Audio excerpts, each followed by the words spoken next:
Good morning. Happy Tuesday. Welcome into the OnlyBets Sports Podcast with Drew Delucchi, Sternbets. I'm the Prince of Picks. Got an action-packed show lined up for you all today. Of course, we've got tons of action in the major leagues across the ballparks here across America. Also have the WNBA. We will have some picks for you guys tonight in the W as we are heading down the stretch towards the playoffs here.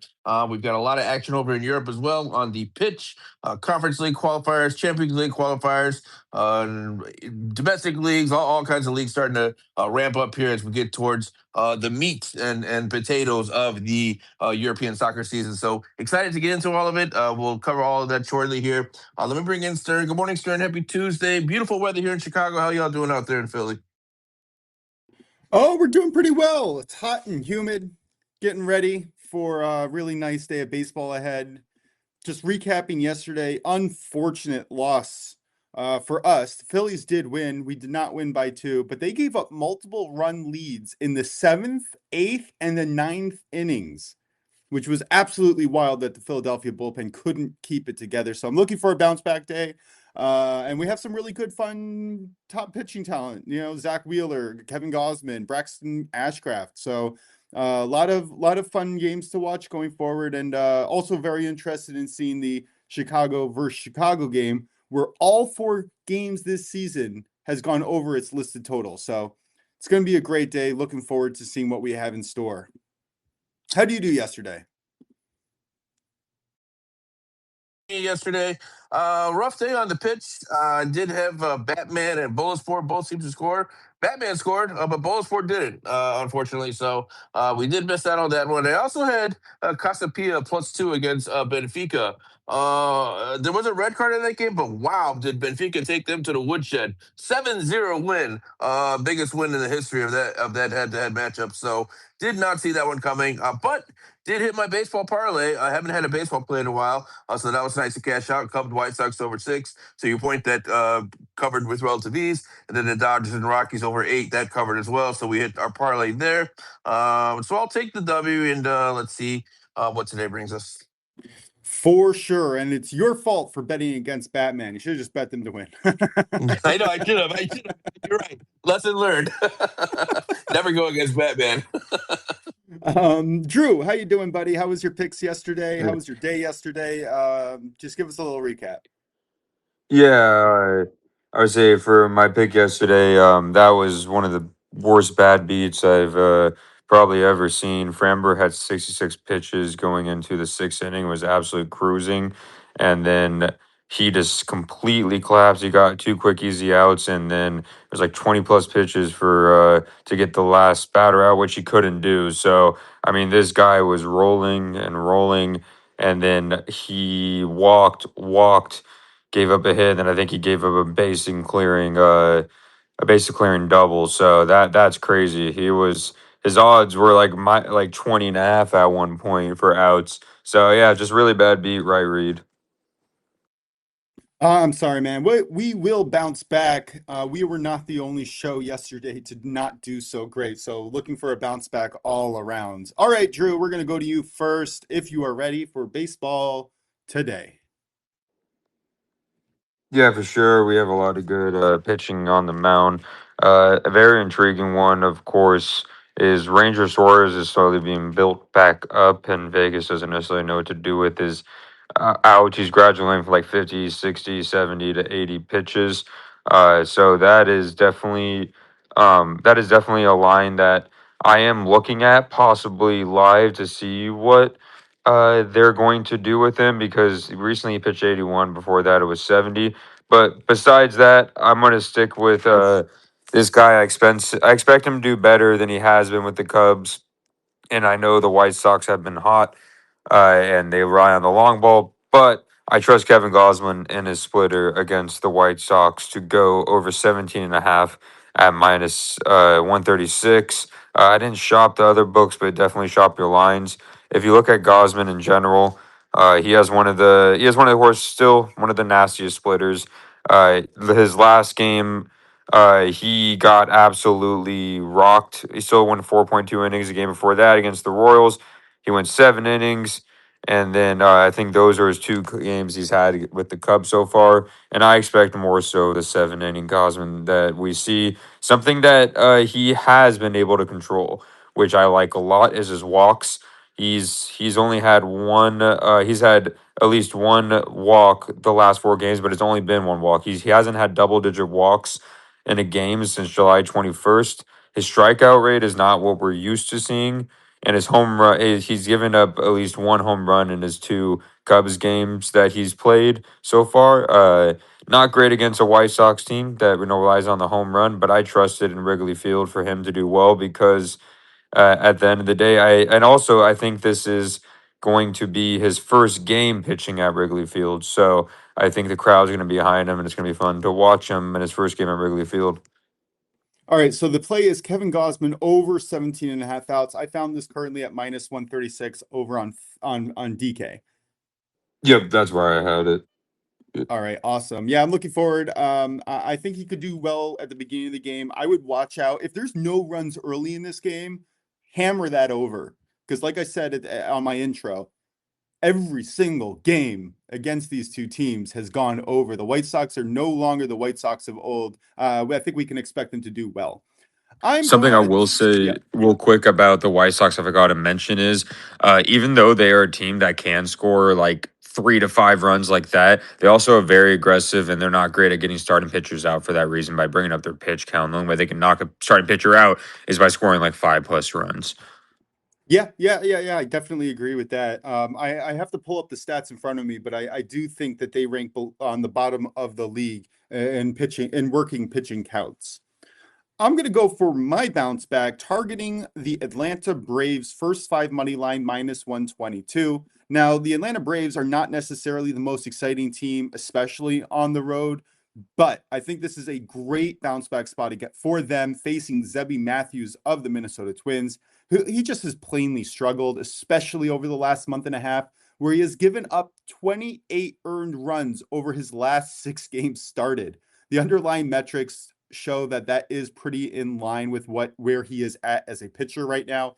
He has an 11.6% barrel rate, 41.5% hard hit rate. So people are getting good contact and they're hitting him hard. The under 20% strikeout rate does not make him able to work himself out of trouble. When you're looking at the FIP to XFIP numbers over the last month at home, it's 568 to 468. That is not the type of pitcher that you want to back going out. I just don't see him doing well, despite, like I said, the Braves on the road aren't exactly the scariest team, but I like them to score at least 2 to 3 runs in the first 5 here. And then on the other side of the mound, I like Tyler Mahle.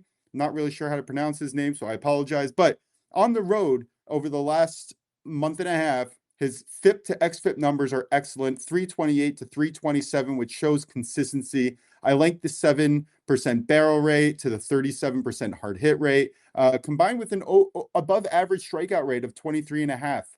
Since coming over to the Braves, he has given up 1 earned run over 12 innings and 2 starts. If we get anywhere near that quality, I think the Braves end up on top, especially after the end of 5. Not necessarily willing to go into the bullpen. Drew, any thoughts on that play? I was about to say that, yeah, it's I only know how it's pronounced because he was on the Giants, but his name is Tyler Mahle. I thought it was Mahle originally, but when it comes to him, ever since, like you said, he left the Giants, he's been pitching lights out, kind of bittersweet in that way, but I'm also happy for him. He's pitching like he did with the Rangers last year when he was healthy, when he had like a 2 ERA.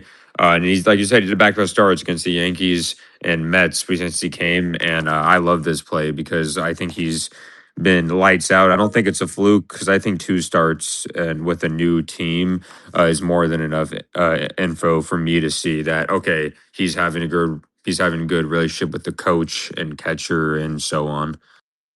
Yeah, for sure. And again, like I said, even including some of the starts where he gave up 3 to 5 runs, the underlying metrics are fine. It really is not necessary. It shows that he has been a little bit unlucky, and now that he is in a new situation, he has started to settle down. So yeah, I love this play. Not normally going to run to bet the Braves on the road.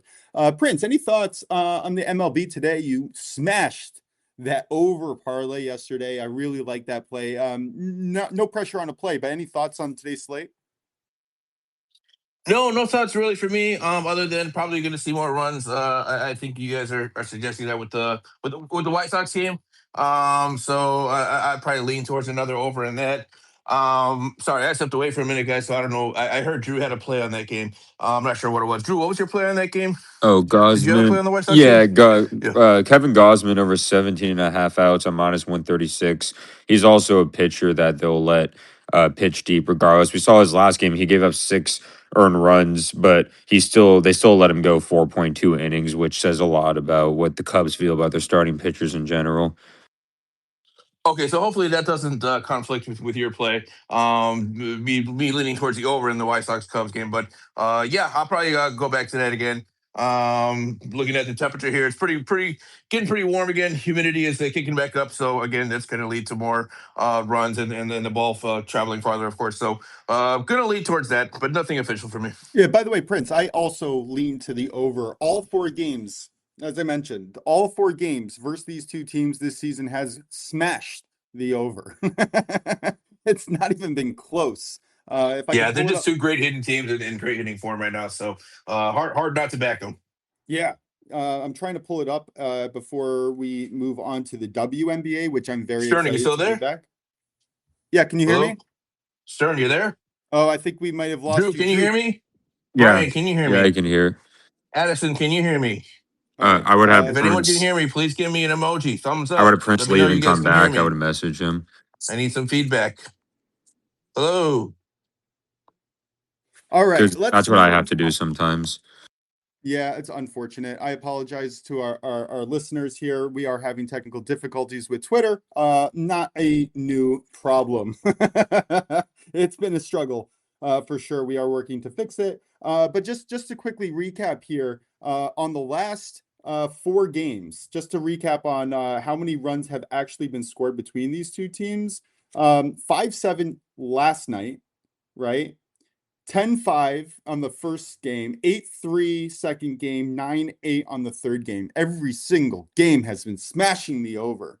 It's been quite ridiculous. And while we wait for Prince to reconnect here, I just want to give out some leans on the MLB slate. They're not going to be official on my recap screen, but they are a part of my premium picks today. I really like the Yankees today on the run line. I got this at plus 145, which I think is a really valuable look.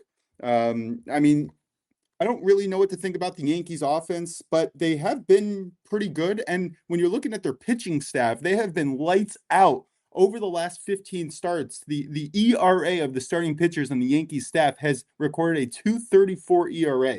Just absolutely insane. Highly recommend getting some action on them. And then if you're looking for another play, I don't see what's wrong with going with the LA Dodgers run line against Colorado. They were smashing. And like I said yesterday, nothing fixes broken bats faster than Coors Field. Prince, are you with us? Yeah, I'm with you. Can you guys hear me now? Yes, we can. All right, buddy, let's get into the WNBA. I am excited. We are back. What do we got in New York today? Yeah, Moch, give me just 30 seconds. Can you filibuster for 30 seconds for me, please? I'll just be right You back. know I always have extra. You know I always have extra picks to throw Appreciate out you. just in case. All right. Speaking of no run first innings, if you guys want to attack this just like I am, I think that there's a few good spots on today's slate. San Diego Padres versus the New York Mets. You can get that no run first inning at minus 110. That's a really good game I'm looking at. Yankees Baltimore, also looking at the no run first inning in that one at minus 113. And last but not least, Seattle versus Milwaukee, minus 120. I don't really trust either of those teams early in games. They haven't really been smashing it. Those are the teams that generally tend to come on as the sorry, I had my kid at work today.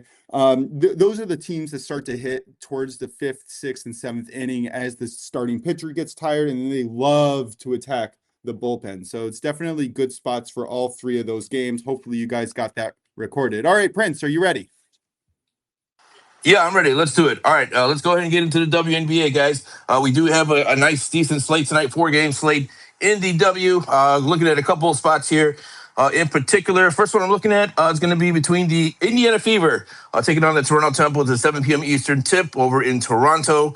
Toronto coming this one in terrible form, losers of 11 straight. The Fever on the other side, they've won 9 of their last 11. I think this is a smash spot for the Fever, but what I'm going to look at in this one is points. I think we see a lot of points in this one. I'll take the game total over 191.5. That's at minus 110. That is a really high number, but when you're looking at these two teams, specifically the Fever, number 1 in the league in points per game. Toronto, dead last in points allowed per game. They allow the most points in the game defensively in the W. So I think the Fever are up for it here to put up a lot of points, but I like the game total over rather than the Fever total over because Toronto's been off for a week. They haven't played in a week, so they should be well rested. Looking at Indiana, they come into this 12th out of 15 here, third to last, basically, in points allowed. So they, too, can give up points to anybody, really. And so I think with a rested Toronto team, you might see some points in this one from Toronto as well. So rather than take a team total, I'll just take the whole game total here. Again, it is a large number, but we're seeing two teams here in a good spot to be putting up points. So give me the Fever tempo over 191.5. And you're going to give that a minus 110. And then my other play in the W motion, then I'll get your thoughts on this afterwards. We're looking at the New York Liberty heading over to here in Chicago, taking on the Sky. Both of these teams going in different directions right now. Of course, the Sky basically playing for draft position next year. Meanwhile, the Liberty very much in playoff positions, looking for playoff seeding. Liberty have had an up and down season, but I think this could be a smash spot for the Liberty. I know they're dealing with some injuries, but the Sky, they're just going in a different direction right now. And yes, the previous two matchups, the Liberty did win by just 1 point. But again, I think the circumstances are a little bit different this time around. I expect the Liberty to start getting into playoff form, and the Sky maybe to start looking ahead towards next season as we're winding down towards the end of this regular season. So I like the Liberty big in this one. I will lay the 3.5 points with them at minus 115. I just think they're the better team. I know they've been inconsistent this year, but I'm going to back them in this spot. I don't trust the Sky at all in this matchup. So I'll give it the New York Liberty. I'll lay the 3.5, and that comes in at minus 115. Thoughts for you, Moshe? I mean, I love that New York Liberty play. I had my eye on it last night when I was looking through the slate. And obviously, I don't really do WNBA, but when I look at the New York Liberty, their first half of the season was an absolute disaster. And I think we've started to see building consistency over the second half. And I like where we're going. And there's always room to be jumping in on a team when they're on their way up. And preseason favorites going on their way up is definitely a team that I'm willing to back. Yep, 100%. Yeah, let's not forget that they were, to your point, a preseason favorite, and this team has a lot of talent. Like I said, they're dealing with injuries, but if this team ever gets fully healthy, watch out. They could be a sleeper team, maybe get in a lower seed because of the injuries, but if they get healthy here, they could definitely make some noise in the playoffs. But again, taking on the Sky, and Sky are just not a very good team. I don't believe in this team at all. So yeah, happily we'll lay the 3.5 points with the Liberty tonight. And that's all I got in the W. Where did you want to go next, sir? Let's get into soccer. I'm excited. We got EPL coming up. I want to hear your future bet for today if you're continuing that in. And yeah, we got some fun games on the slate and definitely some live betting opportunities. So yeah, tell us what we got. Yeah, for sure. So what I'm going to land on here, we do have some live betting opportunities. We've got the England National League North, which is one of our favorite divisions to bet on. England National League North, and National League South.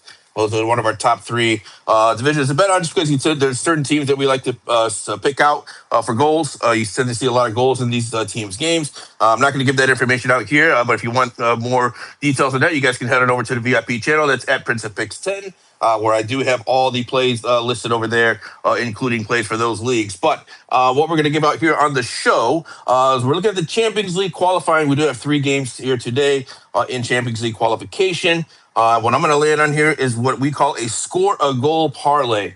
So we're just looking for these teams to score 1 goal.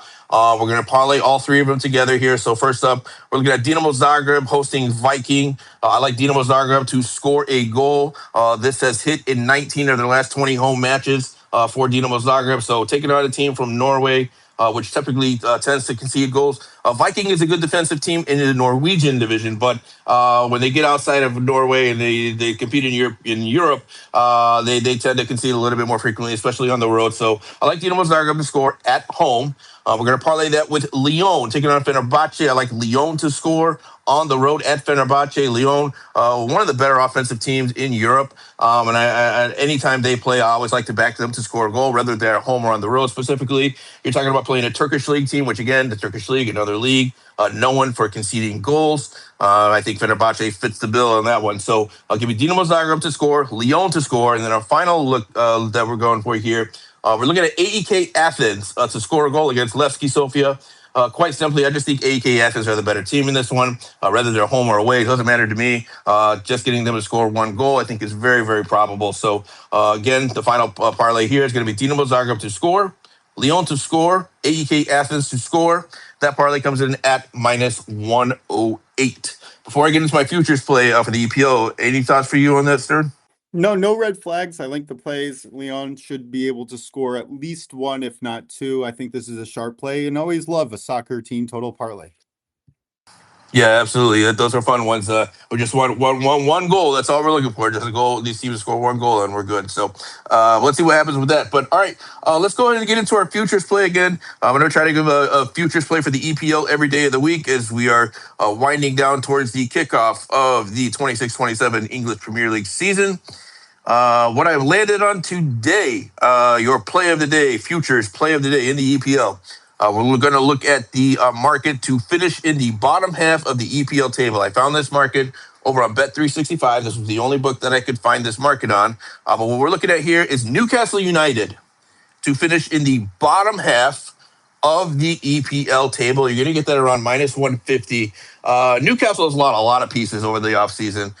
They really have not retooled or replaced a lot of those pieces that they've lost. So I think this team is in for a major regression this season. I don't think they're going to be anywhere near competing for European competition. I wouldn't be surprised to see them down there in the fringes of relegation. And they won't be relegated, but they might be, a little bit close. Maybe 13th, 14th, 15th, something like that. But in any case here, I think there's a lot of value. I know it's minus 150, but given the lack of business that they've done and how much they've lost in the offseason, I think this team is in for a major regression. So I really like Newcastle United here to finish in the bottom half of the EP table, which basically means anywhere from 11th to 20th, and you're going to get that price at minus 150. Yeah, I like that look a lot. I have them projected at the bottom here. I don't see them necessarily being such a dominant team this year. I have them placing 15th, which is well below what we need for them to cash this ticket. So I'm definitely on board. Love it. Going to be very interested in watching, as this is the first season that I am doing EPL futures. So you haven't let us wrong yet, Prince. Well, I aim to keep it going here. Looking at Newcastle, they could be this year's Tottenham. I mean, they're not, to my opinion. I think Tottenham is a little more of a prestigious level than Newcastle is, just slightly. But I think they could be this year's Tottenham. I really expect a huge fall from where they were last year to this year. I think they're going to be in for tough times. And I like your prediction of 15th. That's right around where I have them as well. Maybe 14th, 15th, maybe even 16th. Like I said, just right on the fringe of relegation, which, of course, if you guys aren't aware, 18th through 20th is your relegation spot. So they're going to be close. It's going to be a struggle for them this season. Yes, it will. Very interesting. Any other live betting opportunities? Any games that you have your eye on for today? We have a bunch of leagues kind of going off today, including Saudi Arabia and a few other higher scoring leagues. Any live looks that you want to give us so that we can keep our eye out for? Yeah, so I'm looking at the England National League North, like I mentioned before. There are spots in this league, certain teams that you want to back for goals. We're looking at specifically Merthyr Town. This is a team that scores and concedes very regularly. Looking at the England National League South, another team that I'm looking at here is Dover. There's another team that scores and concedes on a regular basis. So there's a couple spots in the England National League North and South. Of course, we've got the EFL Trophy, which, by the way, guys, another teams that you want to back on a regular basis for goals. Any of these U21 teams, these youth teams. Why? Because they really have nothing to play for. They will never advance out of a league because there's restrictions against U21 teams, youth teams from getting promoted. So they don't have anything to play for in terms of promotion. And what they are playing for is to get noticed. And how do you get noticed? You get noticed by scoring goals and by being offensive minded. Those players tend to get noticed more than defensive players. So these U21 teams, like we have the EFL trophy today, where we're featuring a lot of U21 teams: Aston Villa U21, Everton U21, Arsenal U21, Brighton U21. All these U21 games, you want to look for goals in those ones for that reason, because these teams are typically very offensive minded. Because they're trying to show out these kids, right, and get them, signed to bigger contracts on maybe their sister team or other teams around Europe. So then it's another league tournament we have as well, the England National Cup. Again, this current tournament today is full. Every single matchup was with the U21 team playing against basically like a National League team. You can tend to see a lot of goals in those games too. So I think there's a lot of live betting opportunities, specifically in the EFL Trophy and the England National Cup. I would say those are the two that you're going to want to keep your eye on the most. Sounds good. All right, Drew, any thoughts on the soccer or any other slate before I kind of get into the UFC? We have Dana White's Contender Series tonight, which should be a very fun matchup. I've started to lay lines and put some picks in there. If you want them all, please follow my premium channel. I apologize, but that is what we're doing this for. But I will give out a pick today, which I think is the strongest value. But before we get there, Drew, any thoughts on the soccer slate today to add into? No thoughts on my side. All right. Any thoughts on the UFC Contender Series tonight? I haven't had any thoughts on it. I actually haven't looked into it. I haven't watched the kind of series that much too since like a long time ago, when I used to watch it, like back in the day, as I would say. But I'd be interested in seeing your thoughts. Yeah. So generally, what I'm looking for is underdogs who can last a round or two. That is my favorite angle. It is the most profitable angle and generally has the best price juice. So here's one that I'm going to give here today. This is going to be between Muhammad Ali, not the old Muhammad Ali, versus Alik Lorenz. I'm going to take the over 1.5 rounds at plus 295. I got this over on Bet Rivers. I think this is a phenomenal option. This is just a half a unit for me, as are all my UFC plays. Generally try to keep that under a unit so that I can keep consistency, track it, and see how we're doing. But we're up 7 units so far on a few cards, and we're doing well. And I'm looking to attack the Dana White's Contender Series. I think that there is some navigatable, nice price juiced. Just some nice angles that we can take advantage of. And if you want the rest of those plays, I have 5 or 6 other plays, and I'm going to put them out on my article today. All right. Did we talk about everything? That was quite a show. Quick. We moved through it. Unfortunately, not a whole lot of sports, but if we want to talk about NFL, college football, or college basketball futures, Drew, any thoughts that we can talk about before we get to our question of the day? Yeah, first I want to shout out to Omar being in here. He has a really good podcast as well. Listen to a very respectable guy, so it's awesome that he's in here listening. But nothing I can think of. We do have college football. We do have college football in a couple weeks, I believe August 29th. So it's coming up like a week and a half, and I'm looking forward to that. Once we hit next week, I'll definitely touch on college football more as it approaches, and then we can, also in general touch more on the NFL as it approaches as well. But I've been talking about like college teams I expect to do well this year. I mean, when it comes to the SEC, I really like, it's between Georgia and Texas, and I think Ole Miss can be a sleeper, especially with Trinidad Chambliss at the helm with their transfers at receivers. And then, you have Lane Kiffin and LSU. I think they're a year away, but, they could surprise everyone. But the most interesting conference to me would be probably the Big Ten besides the SEC. Of course, it's going to be a juggernaut kind of race between Indiana, Ohio State, and Oregon. Mainly because, Indiana, we saw they won the championship last year, and Cignetti is an amazing coach.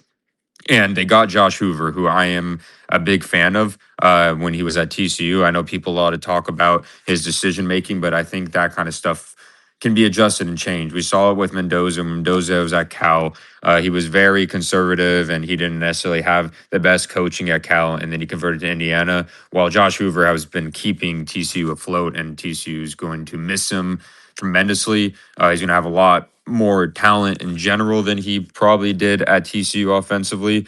And then when it comes to Oregon, of course, you have Dante Moore, who some people think might be better than Arch in that way. I think Arch is number one quarterback coming to draft. Dante Moore would probably be two, but I think another year under the belt when it comes to Dante Moore, him deciding to stay, I think it was a good thing. I know people say it may have been a bad thing because of how stacked the QB room could be with Julian Sayin and CJ Carr, but I think this will help him develop and win the championship. And I don't think I think he's going to be a higher pick this year because this past year, I think there was a lot more position players. I think if he got in the draft this year, I don't think it would have been a top 10 pick because of all the lights out defensive talent we've seen, between Caleb Downs, David Bailey, Arvell Reese, and it keeps going and going. And then of course, Ohio State is Ohio State with Julian Sayin. They have two of the best quarterbacks when it comes to Sayin and them. So I'm very looking forward to the Big Ten and the race that they're going to have, especially between Iowa State and Oregon. And then a sleeper I think, is with the new head coach, because I don't think Jamar Moore was a good head coach by any means. I like Michigan to be a sleeper. I'm not saying that they'll win the championship, but another year with Bryce Underwood is going to help a lot. And I think that the new head coach is going to change the culture around, and it's a new, fresh start. Absolutely love it. The Big Ten is going to be a massive race, and this NIL stuff is really, really interesting to me to see how this plays out. It feels very similar to the MLB trade, the cap on player salaries, and I feel like both sports are going to need to adjust at some point soon. Prince, what are your thoughts? Yeah, so I have a question for you, Drew, about your Kansas Jayhawks. I'm curious as to what your thoughts are for their outlook on this upcoming season. They've been an interesting team over the last couple of years, maybe exceeding a lot of people's expectations. Do you have any thoughts on them, and what can we project to see from the Kansas Jayhawks? I always find them to be an intriguing team in college football. Yeah, I was hoping you would mention basketball, but no, we're going to be terrible. Personally, I'm just going to say that straight up because the biggest problem, I'm honest, I'm a big fan of oh my god, I should know this. Uh, the head coach, Leopold. My bad. Yeah, I'm a big fan of Leopold. But the problem is we lost our Superman. We lost Jalen Daniels, and I know he didn't necessarily do his best last year, but we'll see how much we miss him because Jalen Daniels. If anybody watched Kansas football, I wouldn't be surprised. I wouldn't be surprised if no one didn't. He did everything for the team. He was like one of their top rushers. He was like the one who would basically design a lot of the like the improv. He'd do a lot of the improv on the field. And another thing he would do is like the protection would break down. He'd be able to roll out and throw it to the open receiver. And that helped. Our defense with Leopold has been a lot better in the years past. So I'd be very interested to see how they do now. But I will say Leopold has gotten way better transfers.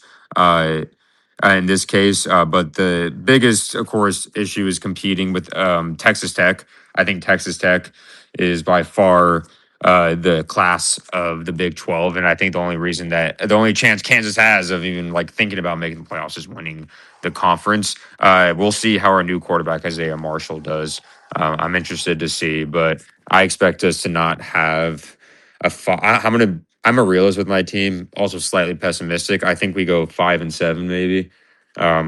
That would be impressive if we do win 5 games. But hey, if we go 7-5, I'll take it. Okay, and then I'm going to put you on the spot with this one. And if you don't have an answer, that's okay. You can pass on it. But give me one team that you think is on the peripheral that nobody's really talking about that could potentially crack into the top 12 for the playoff positions here by the end of the season. Is there any team that you can think of that it's kind of flying under the radar, but when it's all said and done, could end up competing for one of those spots? Yeah, definitely. I'm not going to say it's a sleeper team because they did make it last year, but I still think they get disrespected in some ways. But and I don't think people think they're going to make it this year. But Oklahoma, I think a lot of people are talking about, of course, like Oregon, Ohio State, Michigan, Tech. Ole Miss, LSU, and so on. But I think Oklahoma with another year of Matier, who I think will take another jump, will be better than people expect because in the playoffs, they blew that game against Alabama. I think they were up 17-0 and they just got lit up. But I would say if we talk about like a non-Oklahoma kind of team that I think that no one's really talking about, but I think they could in a conference that's run by Miami. And I know we talked before, but Clemson, I think even with Klubnik going, they got better recruits, they got better transfers. And then, like I said, Clemson doesn't have to worry about facing like SMU and such. So I think Clemson is a team that I like to look out for in the Big 12 is they got a new quarterback, Drew Mestemaker from North Texas, who was absolutely amazing at North Texas. He made that offense into something we haven't seen before because they've always been known as a basketball school. But Oklahoma State is not necessarily a team I can see making the playoffs, but it's a team that can upset people in the Big 12. So I would say the main ones are Clemson and Oklahoma for playoff chances. Okay, and then one final question for you, kind of a flash question here. Will a mid-major ever have a chance to crack into the top 12? My guess is no. Yeah, and by the way, I'm gonna say for Clemson wise guys, I'm not saying that I think they're gonna make the playoffs. I was saying if there was one like sleeper team that didn't make it last year that could make it, I would say I could to Clemson, but I don't think they make it at all. But when it comes to there'll be a mid major. Oh, I don't see it happening, especially with them changing the rules to top four conference winners now. It's just very hard. It's not just because of the talent, but it's out of respect. It's how the top pool sees it, right? Because I remember like Cincinnati went like under Cincinnati. I know Cincinnati's not technically. At the time they were a mid major. I think technically they weren't in the Big Ten quite yet. I think are they in the Big Ten, right? I believe. Yeah. Yeah. They weren't in the no Big 12, my bad. They weren't in the Big 12 quite yet. So that was one team that they made it was when Sauce Gardner was on the team. But I just don't see it, Prince. I'll be honest. I would say the biggest reason is just the competition and amount of money that's going into these bigger schools, and they're not going to have the equal amount of talent for that. Or if something like that, the only time we've seen something close to that recently is Signetti bringing a lot of James Madison people to Indiana to a bigger culture and from a mid major and him developing them and getting like the quarterback he needs and stuff like that. You'll get more funding if you're at like an Indiana school than you would be at James Madison. He was doing great at James Madison, but we won't see it in the playoffs, especially them changing the conference thing. Yeah, it's funny you mentioned James Madison because that's exactly what I was thinking of. Like a team that's a pretty good team, but doesn't really get thought of in terms of cracking the top 12. And to your point, it probably never will because, well, let's just take it. NIL has pretty much crushed those opportunities. And also, you have the politics of college football, right, where the bigger names are always going to draw more attention, draw more revenue.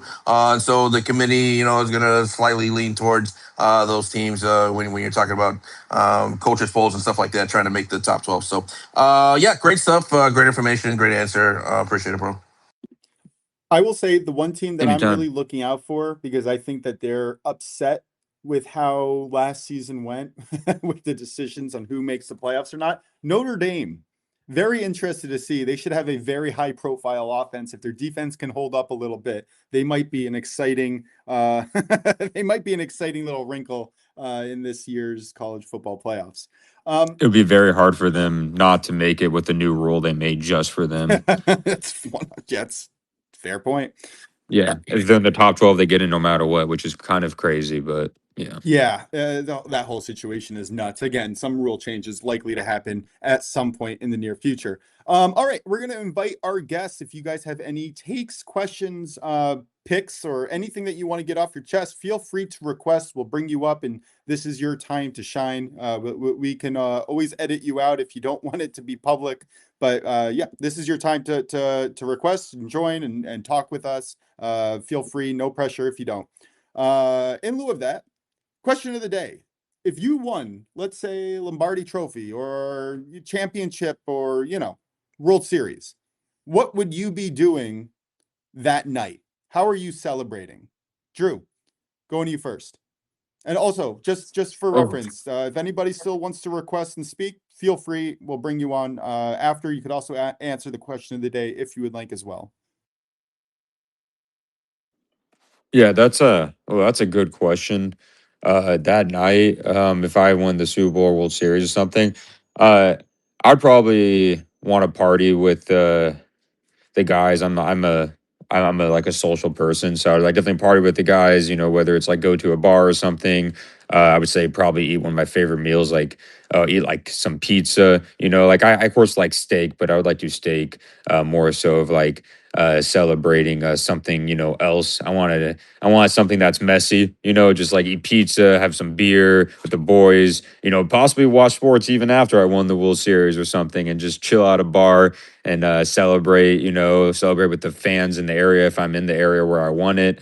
And then, maybe pop some champagne if there is champagne.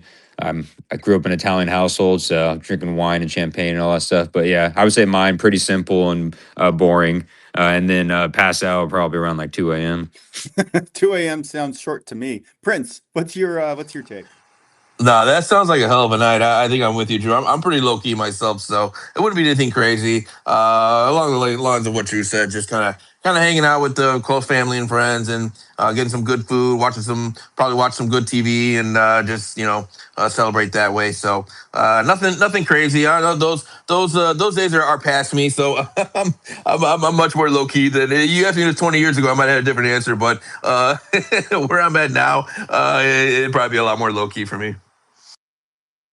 All right. So if it was me, I am going to the heart of the city with my teammates, and we are going to get trashed.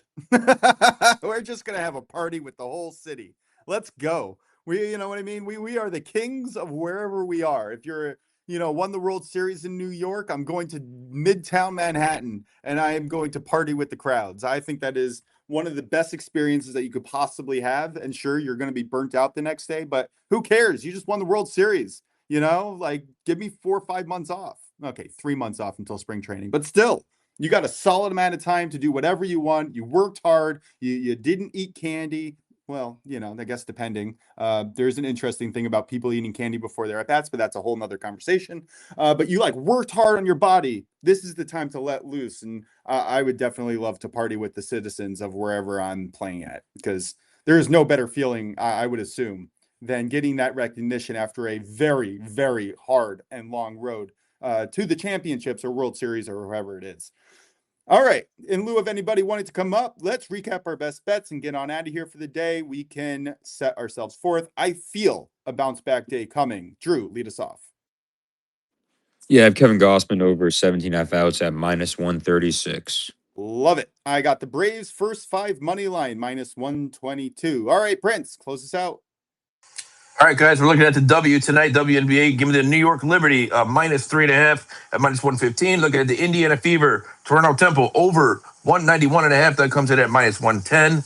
Looking at Champions League qualifying today, give me Dinamo Zagreb to score, plus Lyon to score, plus AEK Athens to score. And that three-leg parlay comes in at -108. And then finally, our EPL futures play of the day. We're looking at Newcastle United to finish in the bottom half of the EPL table. That comes in at -150. That's going to do it. Stern, any last thoughts here before I close this out? Yes, I see you got your hand up, sir. Yes, I wanted to give a shout out to our main man, Addison, who is now our official F1 sports bettor. Winning car without on this weekend's matches, racing Bulls +130, F1 not to be classified, the last name Bottas and Perez. You can get those both at +225. Definitely do not miss tomorrow's episode with Brian Liberati, who has been absolutely on fire. Just cashed Scotty Scheffler, and it's not like he's been betting Scotty Scheffler every single week. This is the first time that he bet him, and he won. The round matchups are phenomenal. The everything. It's really been a phenomenal run. The top finishing position. So definitely stay tuned for some information on the championship tomorrow. All right, sorry, Prince, go on. No worries. Could not have said it better, brother. All right, guys. That's going to do it for us. This has been the Tuesday edition of the Only Bet Sports Podcast with Stern Bets, Drew Looking of the Prince of Picks. Have a great afternoon. Let's cash out these tickets. We'll be back again live tomorrow at 11:30 a.m. Eastern, Monday through Friday. You can catch us at Only Bets Podcast over on Twitter/X. Once again, have a great afternoon. Catch y'all tomorrow. And thanks for everything. Later.